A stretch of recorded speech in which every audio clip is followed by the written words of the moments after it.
So I had teased when I came back that there were a couple quarterbacks that the Sooners were looking at and adding to the 2024 class. Now, we have Michael Hawkins Jr. already, and he is the cornerstone of it, but we are looking at adding additional players because depth is going to be critical going into the SEC.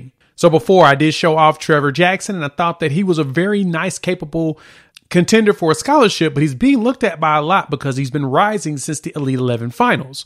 Well, here's two more players let's talk about with Michael Hawkins Jr. that could potentially be in this class and give us that depth and also competition that we need.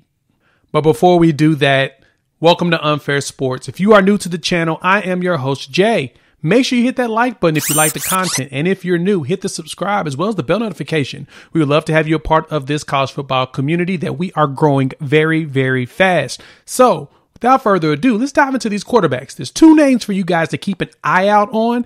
And I'm sensing one may potentially go ahead and make the move by the beginning of August. And so first, we'll talk about Damon Williams out of Chandler, Arizona, and then we'll jump right into Brendan Zurbrugg out of Alliance, Ohio, and the things about him that's really intriguing about how the Sooners just kind of all of a sudden gave him an offer. So let's start off with Damon, and then we'll jump right into Brendan. All right, this is Damon Williams. Now, Damon comes in here at 5'10", about 180 pounds. He is considered a 4-star consensus/composite top 300 player in the country.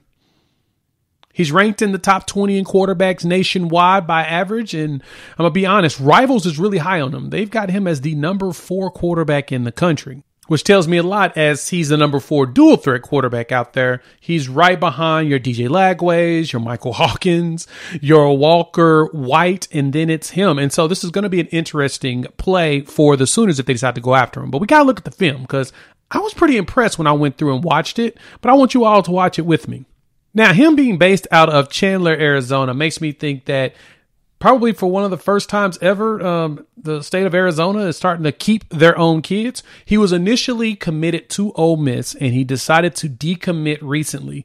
And since then, he's been starting to fly up some ladders and some charts. But at the same time, I do believe Arizona may have the lead when it comes to him. And so watching the film, he mentioned that he still has a relationship with Lane Kiffin and that's not going to change. But as we look at the film, he has some really good touch. Looks like he has some good presence in the pocket as well.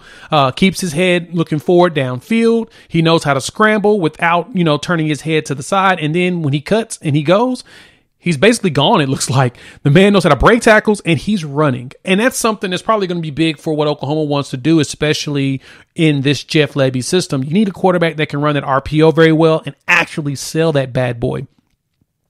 Something we're going to see a lot more of out of Dylan Gabriel this year because we have some pretty good, capable, not only backups, but our backups to Gabriel have also been in the system at least over a year. So General Booty as well as Davis Bevel, we don't have them trying to figure out things on the fly. They've had a year. They should know what's going on. And so when you see Damon out here, he knows how to move in the pocket. He's very agile. Him and Samaj Jones kind of remind me of each other. And I was really wanting Samaj. And I mainly wanted Samaj because he made me think of like a Jalen Hurts type. And watching the way that Damon is going in the pocket, like I said, the way he throws, got some really good accuracy, good placement of the ball.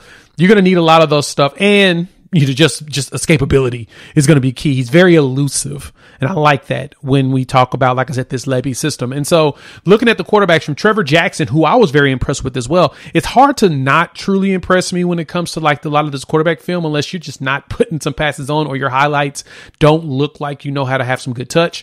These passes here, man, he's dropping some dimes and he's putting it and he's leading his receivers and making it to where his receivers can just keep running and going. And so imagine Oklahoma picking up a player like this, adding him with Michael Hawkins, iron sharpening iron, and putting out there a real competition.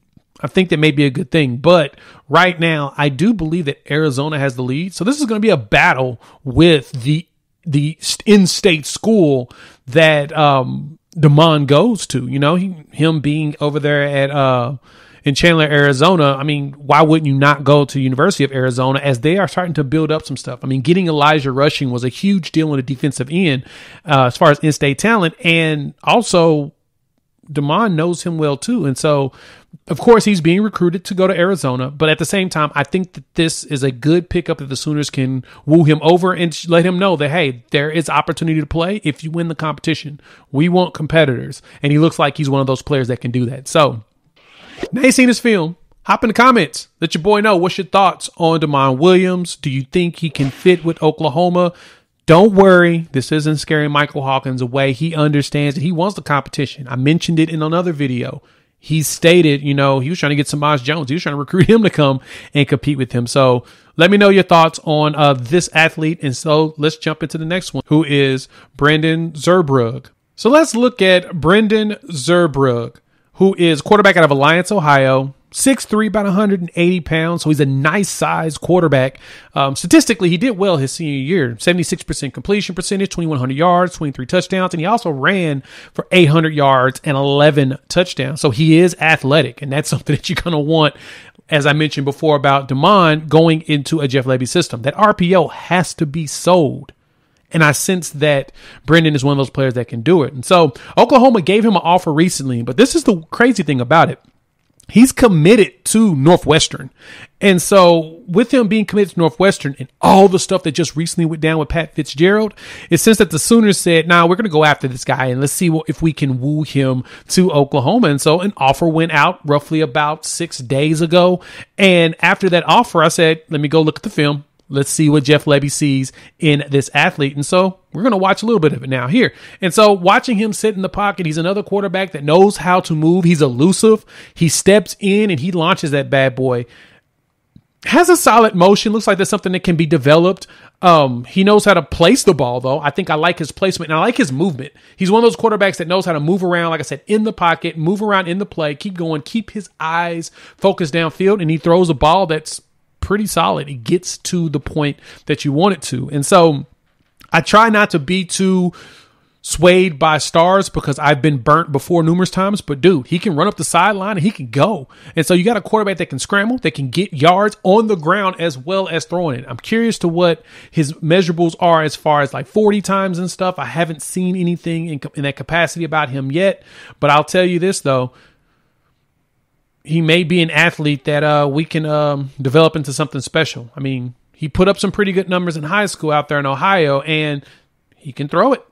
And so with Oklahoma wanting an additional player into the class at quarterback, iron sharpening iron, adding that competition, I like the idea of bringing in a player like this that's going to be in there. It's considered underrated, that thinks people are overlooking him because he's going to go in there and work his tail off. And if you have players that are going to work their tail off, man, that usually means you're going to end up with something special long term, right? Am I crazy? Please tell me if I'm crazy, because I don't think I'm crazy when it comes to thinking about this. But overall, I like his placement. He has some pretty solid touch.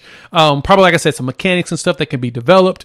And he has no fear of stepping in the pocket, scrambling, and he can launch it downfield and put it in spots that hopefully only his receivers can go to. And that's something that you obviously want out of your quarterbacks. And so I like the idea of bringing in two. Make sure you tell me. Hop in the comments. Let your boy know. What's your thoughts on the Sooners bringing in two quarterbacks? I've had a few people say they wonder if it scares Michael Hawkins, and I mentioned earlier in the video, I don't see it.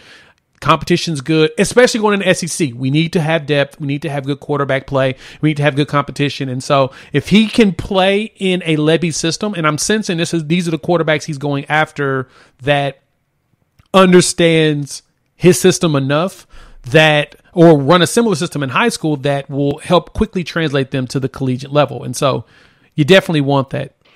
So hop in the comments. Want to know what you guys think on that.